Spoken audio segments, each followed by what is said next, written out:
Muy buenos días, que el Señor les continúe bendiciendo, mis santos hermanos y hermanas, que la paz de nuestro amado Señor y Salvador Jesucristo permanezca siempre en cada uno de vuestros corazones. Es un gozo poder llegar hasta ustedes por medio de esta grabación para compartir el tema de la clase que tenemos para hoy. Eh, Hoy vamos a tratar, esperemos con la ayuda del Señor, alcanzar a ver lo que es la contrarreforma y luego los grandes movimientos que surgieron posterior a la reforma. Entonces vamos a orar para dar inicio a esta clase y poder cubrir el tema que teníamos propuesto para hoy. Le invito a levantar una palabra de oración. Amado Dios y buen Padre Celestial, gracias infinitas le damos en esta preciosa tarde y mañana por su gran amor, su bondad, su misericordia y por permitirnos compartir a través de este medio esta clase. Señor, ayúdanos que podamos conocer todo lo acontecido y que está escrito en las páginas de la historia con respecto a lo que nos compete para nosotros dentro del ámbito eclesial.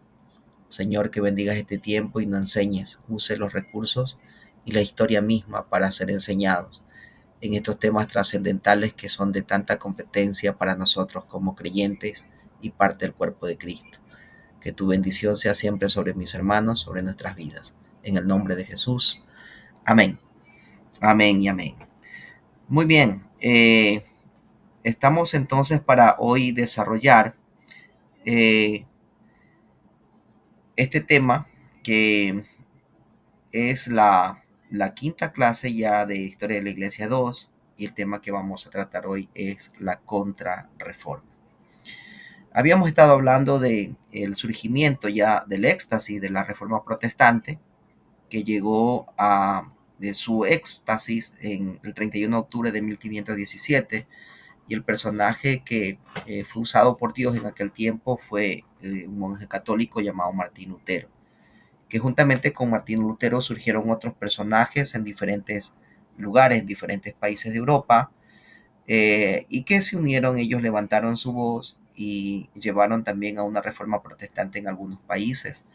Vimos países como Alemania, vimos también los Países Bajos, vimos también Inglaterra, vimos Francia, vimos Suiza también, los cantones suizos, vimos también países como Bélgica eh, y otras naciones más con personajes distinguidos que surgieron en aquel tiempo. Hombres como Juan Calvino, hombres también eh, como el grupo de protestantes que surgió en Francia llamado los hugonotes, también grupos protestantes en Inglaterra, con hombres que ayudaron allí como Juan Tyndall en la traducción de el Nuevo Testamento hacia el inglés. Y en fin, diferentes personajes que estuvimos revisando la semana pasada.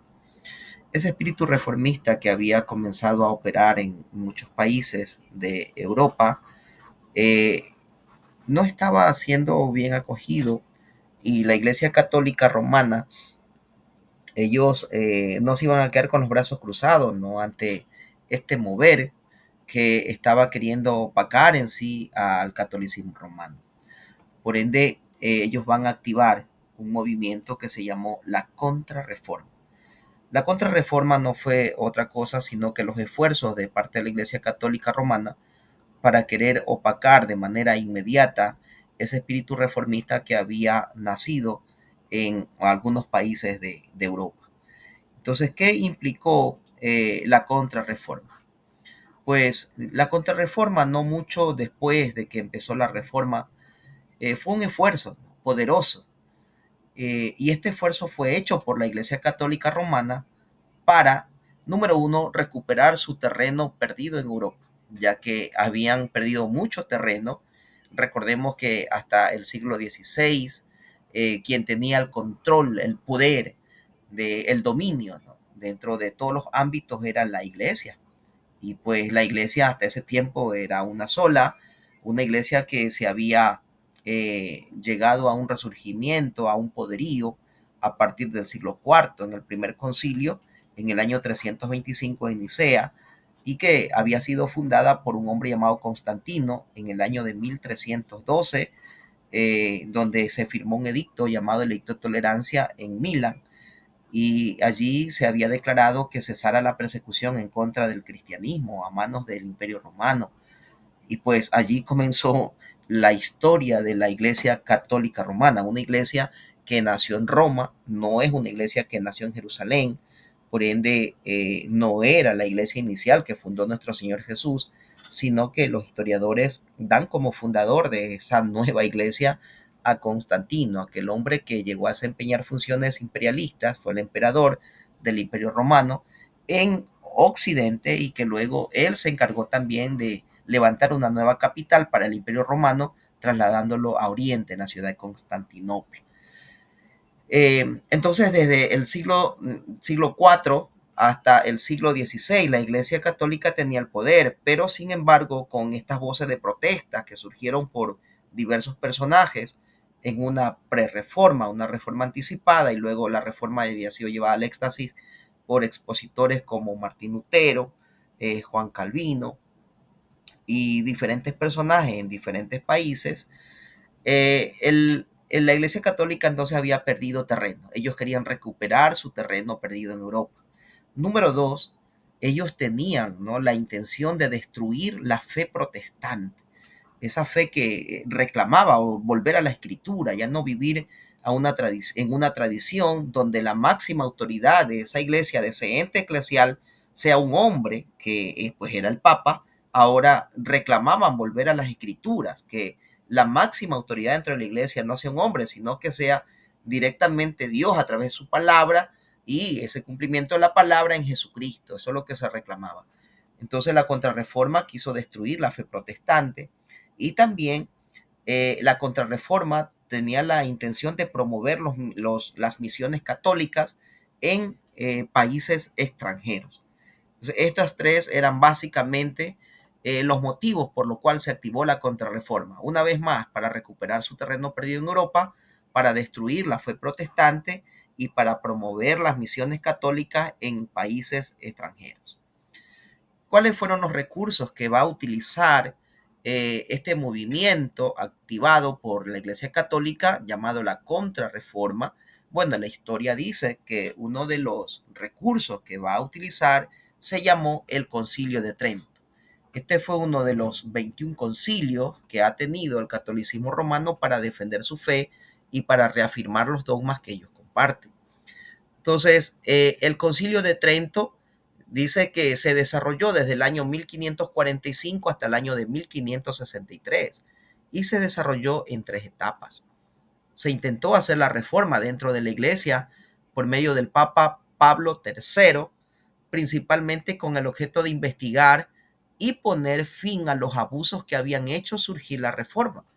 Recordemos que la Iglesia Católica Romana, que tenía el poder en aquel tiempo, había ellos de alguna forma mal usado ese poder que se le había otorgado en diferentes frentes, ¿verdad?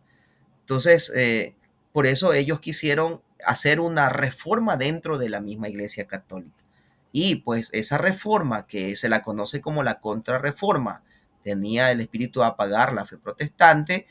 Ellos quisieron hacer algunos cambios dentro de la Iglesia Católica Romana para que de esa manera haya tranquilidad en todos quienes la conformaban, ¿no?, que en su mayor pues miembros estaba el mundo entero en aquel tiempo.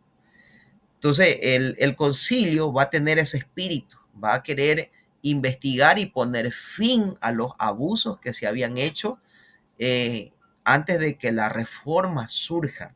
Y pues esto lo estaba realizando el Papa Pablo III. El concilio de Trento se reunió en diferentes tiempos y en más de un lugar, aunque generalmente en Trento, en Austria, 76 millas al noreste de Venecia, es donde se va a reunir en primera instancia. Se componía de todos los obispos y abades de la iglesia, y duró casi 20 años. Mire, desde el año 1545 hasta el año de 1563. A lo largo de los reinados de 4 papas, en ese tiempo se desarrolló este concilio.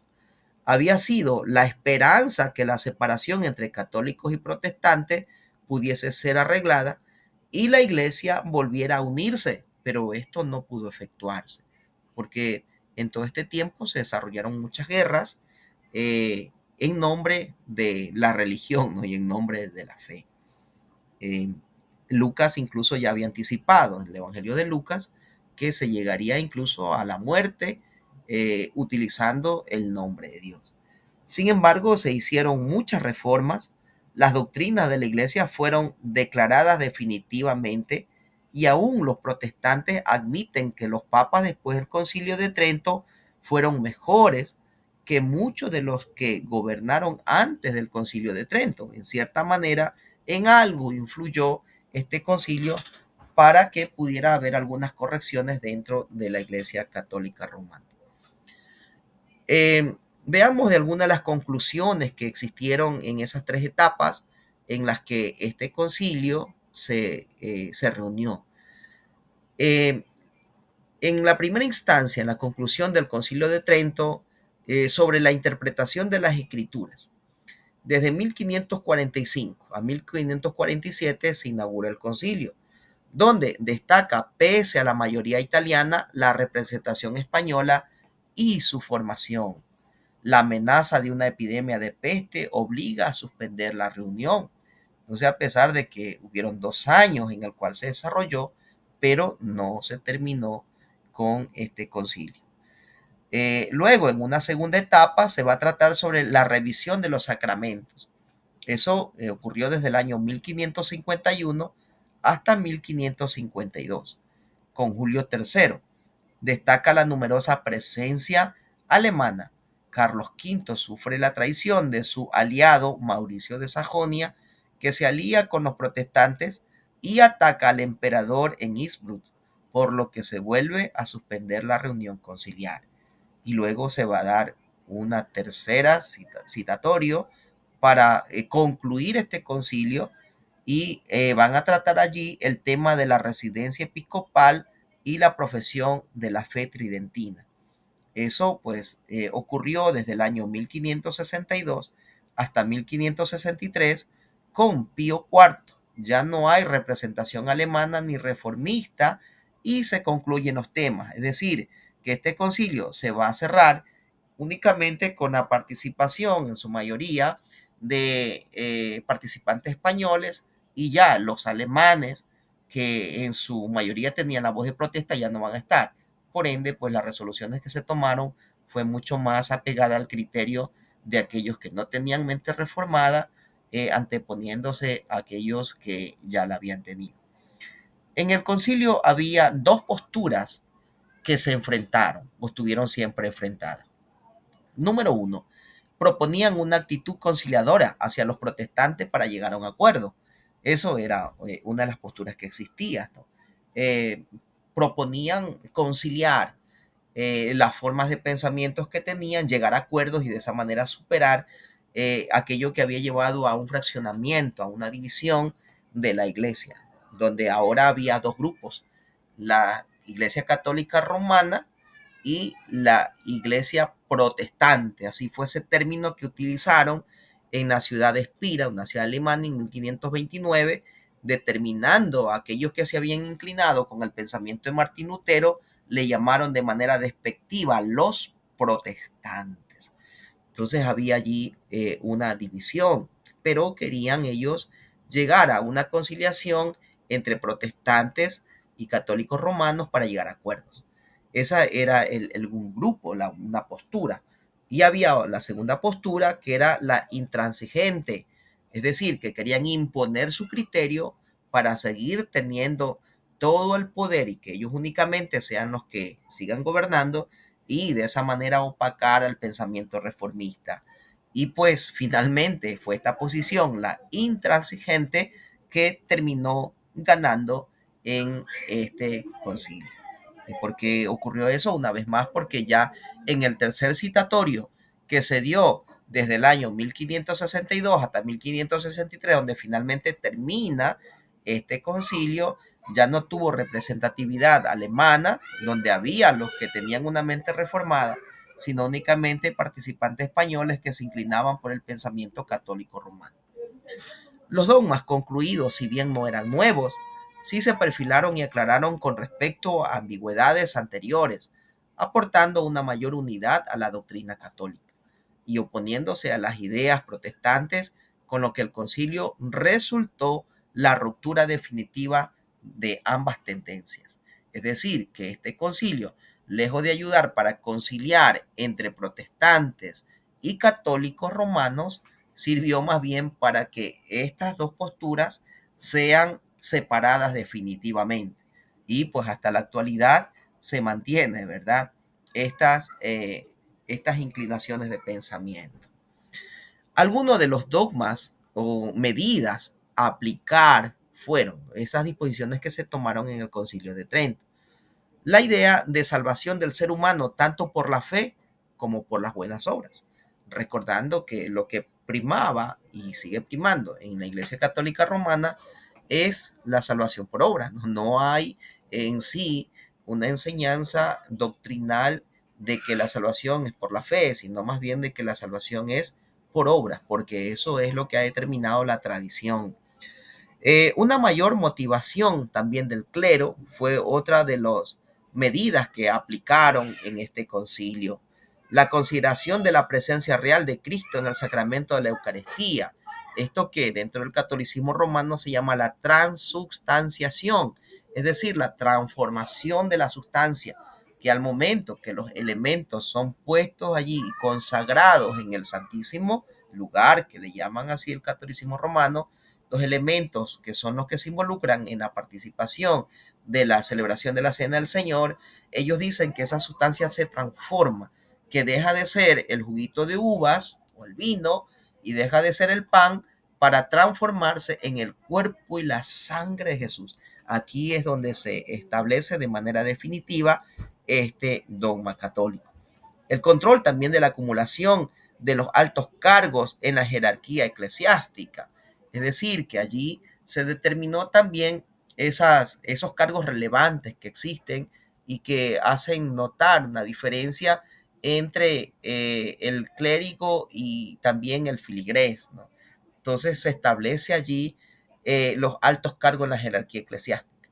El control también de las indulgencias en el detrimento de su abuso, recordando que esta fue una medida que tomó la Iglesia Católica Romana sin tener un respaldo escritural, únicamente porque necesitaban recursos económicos para la construcción de la Catedral de San Pedro, la Basílica de San Pedro. Y ellos estaban vendiendo prácticamente la salvación, eso lo dice la historia, y que contrataron a un famoso comerciante llamado Juan Texel para que haga esta venta de las indulgencias. Esto fue lo que llegó ya a causar un impacto tan fuerte en el pensamiento de Martín Lutero que terminó por enclavar el 31 de octubre de 1517 todo lo que eran las normas, ¿verdad? Del catolicismo romano en la puerta de la catedral de Wittenberg, las 95 tesis del catolicismo romano, la enclavó como señal de protesta.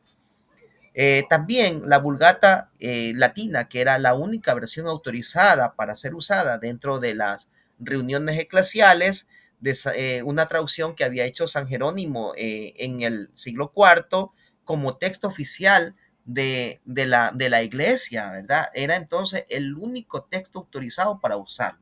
Y pues todas las reuniones eclesiales que se desarrollaban, las desarrollaban en el idioma latín, en el latín.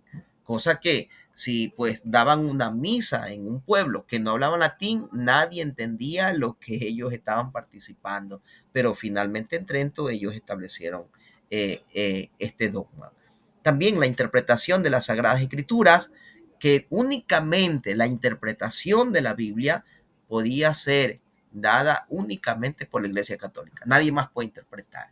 Y pues lógicamente que eso como que a la luz de la palabra, a la luz de la Biblia, no tiene un mayor fundamento porque según lo que la Biblia revela, el Espíritu Santo está sobre toda persona que recibe a Cristo como su Señor y Salvador, y que es el Espíritu Santo el elemento principal que se necesita para ser buenos intérpretes de la Escritura.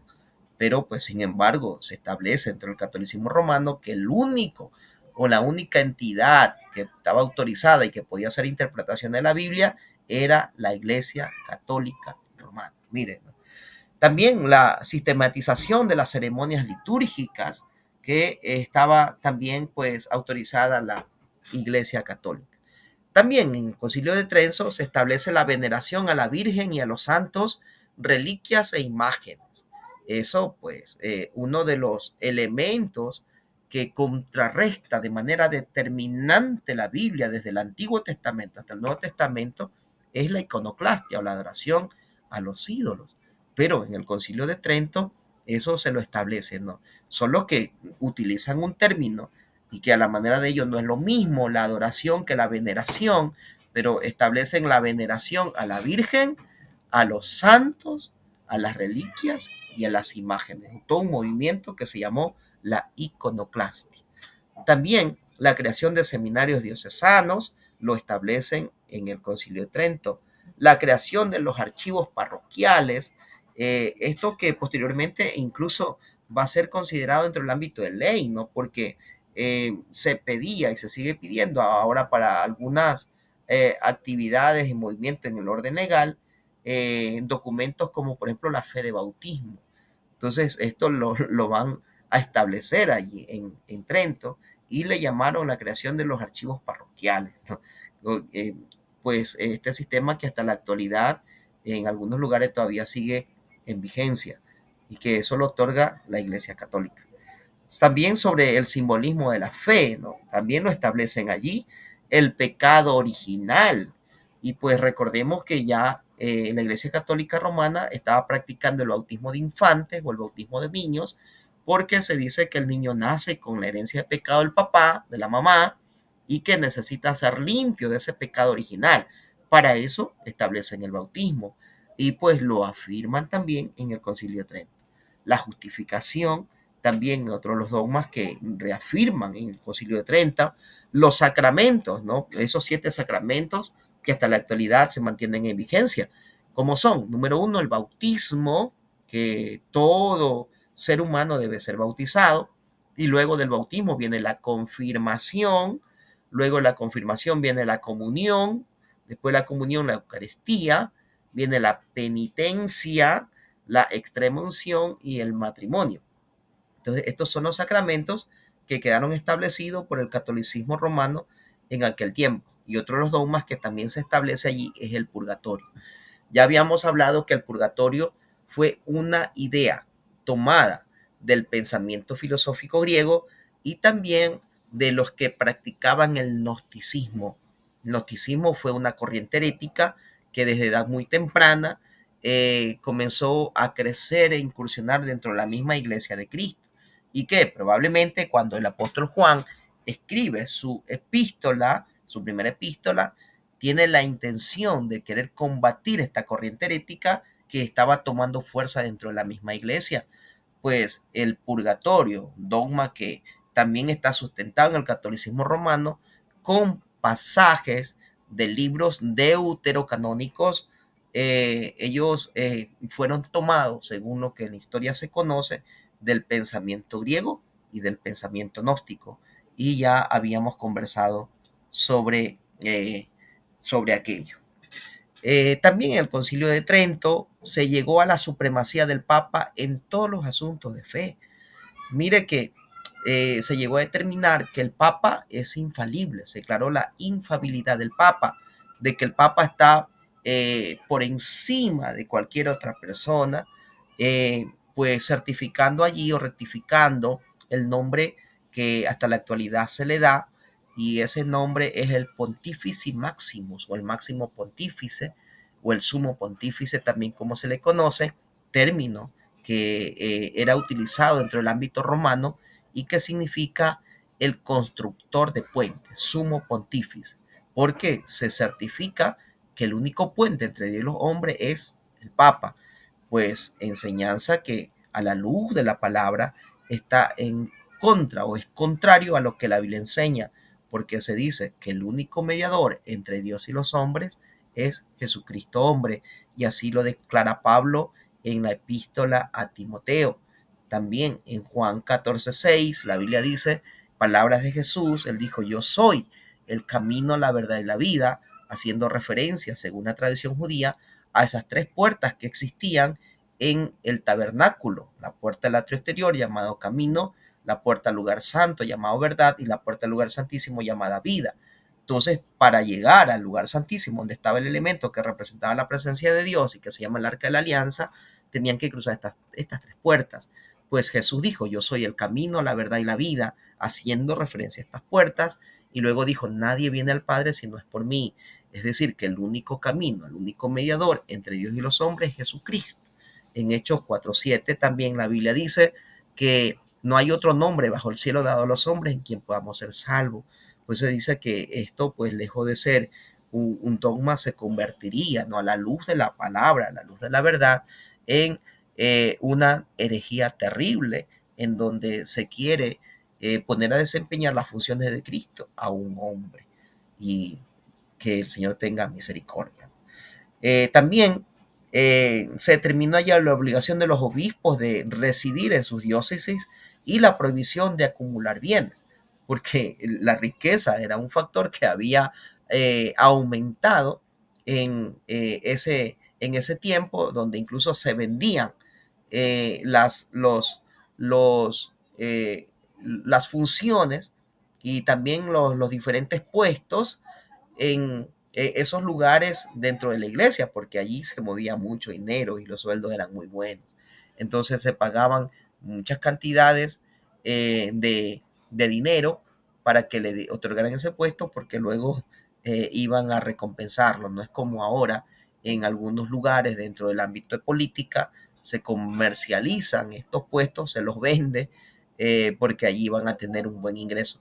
Era lo que ocurría allí. Eso se llaman las simonías, ¿verdad? Porque hacen referencia a Simón el mago, que en el libro de Hechos muestra que quiso vender o quiso comprar allí un poder otorgado por Dios para beneficio personal. Y desde esa inspiración le llamaron las simonías a esta venta de puestos a altas cantidades de dinero. Entonces, en el Concilio de Trento se establece la obligación de los obispos a residir en su diócesis y la prohibición de acumular bienes. Y luego se establece la infalibilidad del Papa. Esto en el Concilio de Trento. Muy bien, ese entonces fue el primer recurso que utilizó la Contrarreforma para querer opacar la fe protestante, para querer combatirla, ¿verdad? Y de esa manera sea la Iglesia Católica Romana la única que siga teniendo el poder y la autoridad. Otro de los recursos que también utilizó la Contrarreforma se llama la Compañía de Jesús. Y la Compañía de Jesús fue una influencia muy poderosa usada en la Contrarreforma, y fue la orden que también se la conoce como los jesuitas, establecida en 1534 por un español. El líder de este grupo se llamó Ignacio de Loyola. Esta orden era, o este grupo, esta agrupación era una orden monástica caracterizada por la combinación de, número uno, la disciplina más estricta que pudiera existir. Por ende, se dice que esto no es que recién comenzó a operar, ya había estado activo en tiempos anteriores, pero acá en el periodo de la Contrarreforma lo quisieron volver a activarla porque era un grupo con mucha disciplina y que podía ayudar a obtener buenos resultados en el propósito que la Iglesia Católica tenía en aquel tiempo. También este grupo había demostrado la más intensa lealtad a la Iglesia y a la orden. Por eso es que fue considerado la más profunda devoción religiosa y un marcado esfuerzo para ser prosélitos. Recordando que este término prosélitos proviene desde el ámbito judío y era hacer personas a esa fe. Entonces eran efectivos los jesuitas, conocidos como la Compañía de Jesús, y que fue activo también en aquel tiempo. Su propósito principal de esta compañía era combatir el movimiento protestante con métodos tanto abiertos como secretos. eran efectivos, ¿no? Y seguro que la metodología que iban a utilizar iba a ser, pero tan efectiva que iba a darle buenos resultados. Llegó a ser tan poderosa como para acarrearse la oposición más severa aún en los países católicos romanos. Fue suprimida en casi todos los estados de Europa y por decreto del Papa Clemente XIV en 1773 y fue prohibida en toda la iglesia, no por la severidad que ellos tenían. Pero fue continuada por un tiempo en secreto, después abiertamente y de nuevo reconocida por los papas y ahora es una de las fuerzas más potentes para esparcir y fortalecer la Iglesia Católica Romana por todo el mundo. Muchos certifican que incluso ya en tiempos postmodernos, el actual Papa Mario Jorge Bergoglio tiene una identidad jesuita, que probablemente ese pudo haber sido el factor por el cual el catolicismo romano cesó las funciones del Papa anterior, Benedicto XVI, sin haber muerto, quebrantando una propia ley que el Vaticano había establecido, la cual dice que el Papa actual únicamente puede ser relevado por la muerte del Papa, ¿verdad? O sea, el Papa puede ser relevado únicamente por la muerte del anterior. Y pues Benedicto XVI no había muerto, pero fue relevado. Quebrantaron una misma disposición que ellos habían establecido y se dice que eso ocurrió porque el catolicismo romano estaba perdiendo fuerza en el mundo entero y que, como sucedió en tiempo de reforma, fue lo mismo que hicieron en este tiempo, ¿verdad? Para ganar territorio, para no perder adeptos de la fe y recuperar lo que se estaba perdiendo. Entonces, por eso pusieron allí a un jesuita, que es el Papa actual. Entonces se volvió un movimiento poderoso en el mundo. Esto fue el segundo recurso que utilizó entonces la contrarreforma para apagar el espíritu reformista. El recurso número 3 fueron las persecuciones. La persecución activa fue otra arma empleada para apagar el creciente espíritu de reforma. Es cierto que los protestantes también persiguieron aún a muerte, pero generalmente su motivo era político más bien que religioso. En Inglaterra, los que fueron muertos eran principalmente católicos que conspiraron contra la reina Isabel, o conocida también como Elizabeth. Pero en el continente, todo gobierno católico romano procuró extirpar la fe protestante por medio de la espada. En España fue establecida la Inquisición e innumerables y múltiples persecuciones y multitudes fueron torturadas y quemadas. Este es otro de los movimientos que activaron, ¿verdad? Y que se dice que fue activado por los jesuitas en su mayoría y fue la famosa Santa Inquisición, que de santa, bueno, con todo respeto, no tuvo nada y que me parece que ya en el tiempo del papado de Juan Pablo II reconocieron y pidieron perdón al mundo por el abuso y las muertes a través de tortura que realizó la Iglesia Católica Romana en aquellos tiempos por medio de la famosa Santa Inquisición. Y como que pudiéramos tratar incluso como un tema aparte, la famosa Santa Inquisición, que fue un método de tortura en donde trabajaron de manera incluso tecnológica para crear, elaborar un sinnúmero de artefactos que servían para torturar a los que se rebelaban contra el catolicismo romano y llevarlo a la muerte. Entonces fueron un sinnúmero de métodos, de herramientas que crearon para este propósito. Que Dios tenga misericordia. En los Países Bajos, los gobernantes españoles se propusieron dar muerte a todos los sospechosos de herejía, pues, y se tildaba de hereje aquel que se le encontraba una Biblia, por ejemplo, porque nadie podía ser intérprete, únicamente la Iglesia Católica. Entonces, de esa manera también apagaban la posibilidad de que una persona se relacione con las escrituras y pueda recibir esa revelación de parte de Dios. También otro de los factores que incluyeron allí dentro de esas normas fue que la Biblia no podía ser traducida a los idiomas originarios de los pueblos, que únicamente lo que se había autorizado era el uso de la Vulgata latina, y esa era usada por la iglesia para las diferentes reuniones litúrgicas en diferentes lugares. Pero ¿y qué hay de la gente que no hablaba ese idioma? ¿Cómo iba a entenderlo? Es una de las situaciones que hasta ahora el mundo se pregunta.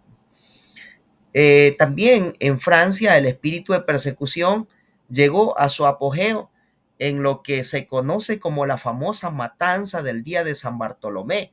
Eso fue un 24 de agosto de 1572, donde en esta famosa fiesta que se proclamaba y se daba allí en Francia, la fiesta de San Bartolomé, eh, pues hubo una planificación para matar a todos aquellos que habían levantado su voz de protesta en contra de la Iglesia Católica Romana.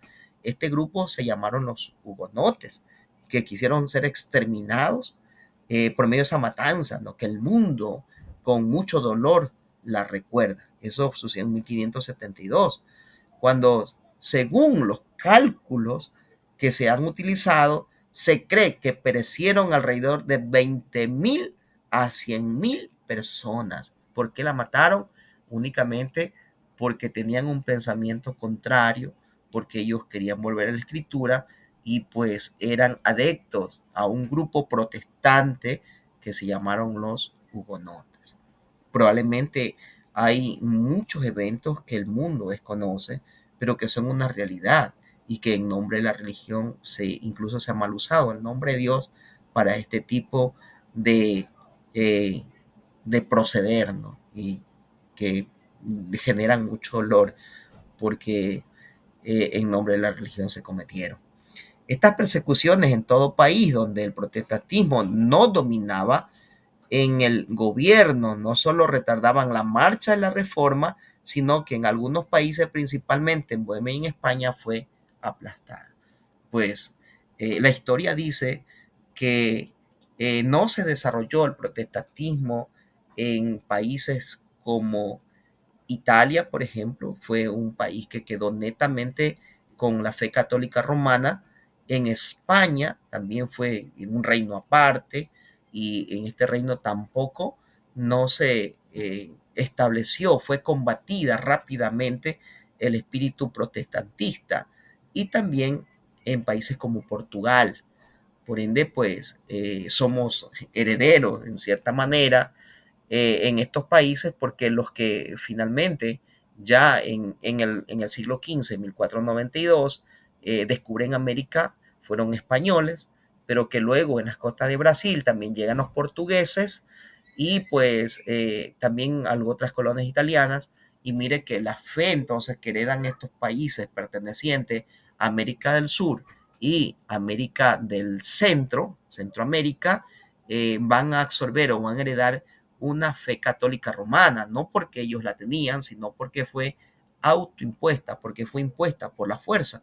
Recordemos que en estas tierras habitaban los incas, y que incluso aquí mismo en este sector, entre lo que ahora lo componen Ecuador y Perú, la región del norte y del sur, había un gran imperio de los incas llamado el imperio del Tahuantinsuyo, y que acá llegaron los españoles y que Francisco Pizarro finalmente termina matando al líder de los incas, que le pusieron ellos por nombre Atahualpa, cuyo nombre significa gallina, porque dijeron que él se comportó de esa manera, por eso le pusieron ese nombre como burla, ¿no? Atahualpa. Y que a pesar de que le pidieron, le exigieron los españoles unos 3 cuartos llenos de oro, y que Atahualpa se los llenó, se los puso allí, pero sin embargo lo terminaron matando. Y dice que lo acusaron, la historia dice eso, y probablemente usted también la sabe, es algo que se enseña dentro de las instituciones educativas, colegios y escuelas, que lo acusaron de idólatra porque dice que adoraba al sol y a la luna y a las montañas. Lo acusaron también de fratricida porque dice que había dado muerte a su propio hermano Huáscar, y lo acusaron de polígamo porque tenía muchas mujeres. Se dice también dentro de la historia que le pusieron la Biblia en la mano, pero Atahualpa no sabía ni leer ni escribir, y luego botó la Biblia, lo tildaron de hereje y lo terminaron quemando. Fue muerto a manera de mártir en la hoguera. Entonces luego fue impuesta la fe católica romana, por eso esta parte del mundo, como es América del Centro y América del Sur, tiene esa tradición, ¿no? Que es ni siquiera es una tradición, ni siquiera es una fe, sino una tradición que se ha transmitido a través de las generaciones. Eso se llama el catolicismo romano. ¿Estamos de acuerdo hasta ahí?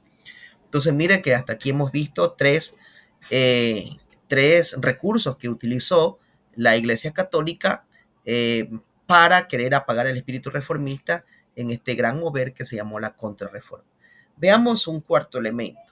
Y este cuarto elemento, como dije, era de tratarlo aparte, eh, porque pudiera haber estado incluida en las famosas persecuciones, pero sin embargo creemos que lo podemos tratar aparte porque fue todo un mover, ¿no? Y que en diferentes países de Europa en aquel tiempo fue aplicado, fue puesto por obra y que dio como resultado la muerte y la tortura de muchos protestantes, su gran mayoría, en nombre de la fe y la religión. Ese, este movimiento o este recurso también que usó la Contrarreforma se llamó la Santa Inquisición. El término Inquisición significa investigar. Y decían entonces que a una persona que lo encontraban con una Biblia o que lo encontraban con un panfleto o que lo encontraban hablando o predicando con un pensamiento contrario a lo que la Iglesia Católica Romana había establecido, lo tildaban de hereje. Entonces utilizaban estos métodos para investigarlo. Y de ahí el término Inquisición. Santa porque la usó la Santa Iglesia Católica con ese propósito, ese fin, ¿verdad? Porque con todo esto que era conocimiento de toda Europa, ¿usted cree que alguien quería incursionar dentro del ambiente protestantista? Hasta por temor, muchos lo practicaban, pero de manera secreta, porque si eran encontrados, eran muertos. Pero antes de ser muertos, eran torturados. En 1184 fue fundada la Inquisición medieval en Languedoc, región del sur de Francia, para combatir la herejía de los cátaros o albigenses. Y eso ya nosotros lo estuvimos viendo en aquellos que fueron los precursores de la reforma, llamados los pre-reformistas. Hombres como Juan Wycliffe o como Juan Hus, como Jerónimo Savonarola, que fueron aquellos que dejaron ya preparado el territorio y también el pensamiento y el ambiente para la reforma protestante. En 1231 se constituyó con los estatutos excommunicamus del Papa Gregorio IX. El cargo de inquisidor fue confiado exclusivamente a los monjes franciscanos y a los dominicos. Inicialmente esta institución se implantó únicamente en Aragón y Alemania, pero más tarde se extendió al resto de Europa. Se conoce que dentro de este movimiento, la Santa Inquisición española, también conocida como el Tribunal del Santo Oficio, en el año de 1478, los reyes católicos fundaron el Tribunal de la Santa Inquisición, mediante el cual se perseguía la herejía y la brujería. Con el tiempo se fue ampliando el rango de actuación, incluyendo la homosexualidad y los protestantes de otras naciones. El primer inquisidor en España fue Fray Tomás de Torquemada. Este fue el primer inquisidor dentro del desarrollo histórico de este movimiento. La Inquisición española se abolió el 15 de julio de 1834 mediante un decreto que firmó María Cristina de Borbón en ese tiempo. Entonces, hubieron instrumentos que se crearon con el propósito de ser usados para este fin, instrumentos de tortura y métodos de inquisición y también de ejecución. Hubo un método que se llamó la hoguera, en donde utilizaban el fuego para investigar, atormentar. También otro método que se llamó la rueda. Allí ustedes pueden hacer investigaciones, ¿no? Y googlear allí para investigar estos diferentes instrumentos que se usaron como medio de tortura. La rueda, que consistía allí en una rueda donde ponían allí al acusado, ¿verdad? Y luego comenzaba la tortura. Otro instrumento que se llamó la cigüeña, también era allí un instrumento elaborado de una manera precisa para causar mucho dolor y realizar la investigación. También la doncella de hierro, una de las más conocidas, que era una imagen hecha de hierro con púas, que estas púas estaban elaboradas para ser puestas en los lugares bastante específicos del cuerpo del ser humano donde genere mucho dolor y que podían incluso usarlo calentándolo por medio de fuego para que sea mucho más efectiva. También la tortuga fue otro instrumento creado, el, el carrete vil, también el garrote vil, perdón, el garrote vil, que era también otro instrumento confeccionado para este propósito. El potro de tortura también, otro elemento, el cepo también, eh, la guillotina, que bueno, no solo en ese tiempo, sino que ya venía siendo usada desde antes, la sierra, otro instrumento llamado la turca también, la horquilla del hereje también era otro elemento, eh, el potro también y la escalera, el desgarrador de senos, un instrumento confeccionado allí con tanta precisión para oprimir los pechos en el caso de las damas y también en el caso de los varones con el propósito de investigar. El aplasta pulgares también era otro elemento, la silla también era otro elemento creado y utilizado. El péndulo, el toro de Falaris era otro instrumento, el aplastacabezas, la cuna de Judas, el taburete sumergible era otro elemento también que era utilizado, las personas que eran desmembradas por los caballos, la gota china, la zarpa del gato también, la pera, este fue famosísimo, instrumento que fue elaborado. Y por último, también otro de los elementos utilizados dentro de este propósito de la contrarreforma fue el famoso índice. Y el índice fue la provisión de poder emitir publicaciones de artículos que no estén autorizados por la Iglesia Católica. Fue otro de los elementos usados. Y finalmente también las misiones, donde los que podían realizar únicamente esta labor era la Iglesia Católica, pero ellos llevaban adelante este, eh, este mover, pero para esparcir, ¿no? La fe católica romana. Los esfuerzos misioneros de la Iglesia Católica fueron, pues, y deben ser reconocidos como una de las fuerzas de la contrarreforma.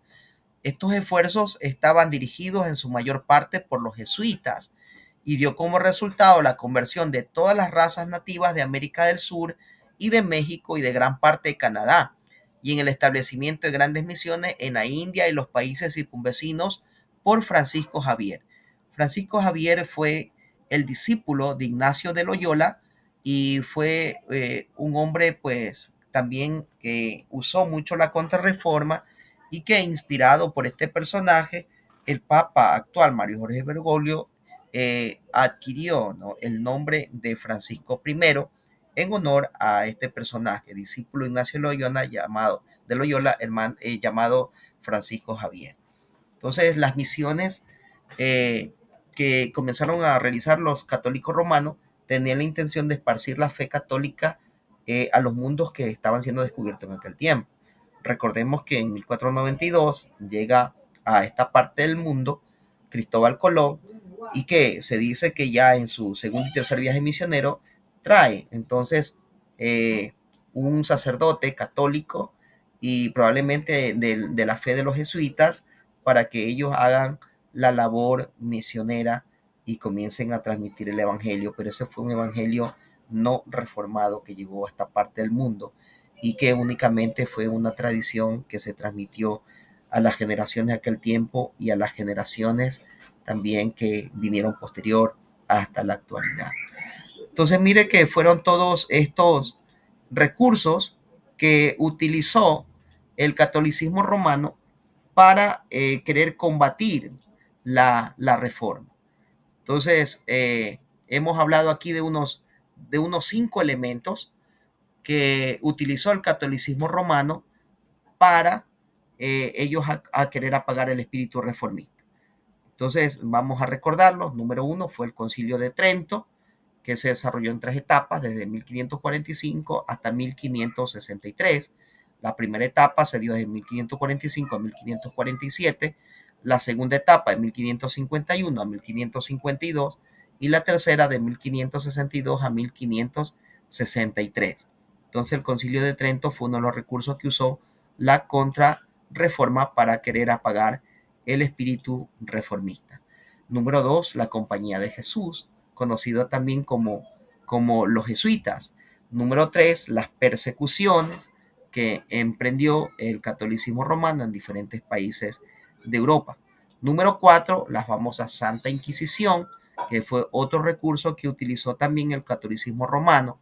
Número 5, el Index, que fue una lista de publicaciones que la Iglesia Católica los consideró libros perniciosos para la fe y establecía las normas con respecto a la censura, es decir, que no permitía que esas obras sean publicadas y que duró desde 1564 hasta 1966, es decir, unos 402 años de censura, donde los únicos que autorizaban qué era lo que se podía publicar, qué era lo que se podía dar a conocer o repartir, era la Iglesia Católica. Eso se llamó el famoso Index. Y por último, las misiones. Entonces, estos 6 recursos utilizó el catolicismo romano dentro de este gran mover que se llamó la contrarreforma. Muy bien.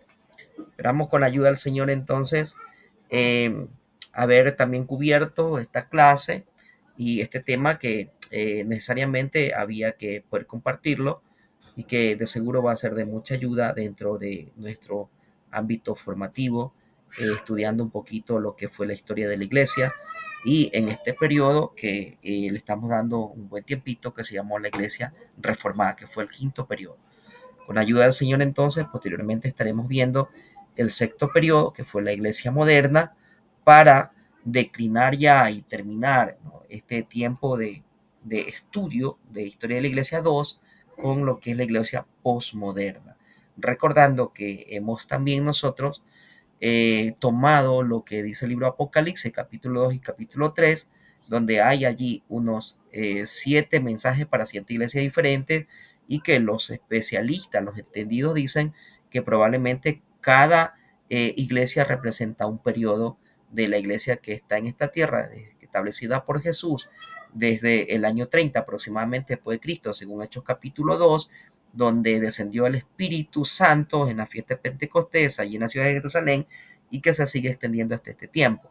Allí donde se está escribiendo Hechos capítulo 29, ya que Hechos solo tuvo 28 capítulos, pero no hay un cierre, pero que la historia de esa iglesia que Cristo estableció, Cristo, no el hombre, no Constantino, sino Cristo, y una iglesia que nació en Jerusalén, no en Roma, sino en Jerusalén, en una ciudad judía, se ha ido desarrollando a través del tiempo y que va a tener su finalización cuando Cristo venga nuevamente por esa iglesia para llevarla y celebrar las bodas del Cordero.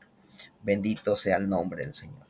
Quiero agradecerles por este tiempo que ustedes le otorgan también para conjuntamente estudiar y conocer un poquito más lo que se ha generado en el transcurso de la historia y que esto pueda ayudarnos también para afirmar mucho más nuestra fe.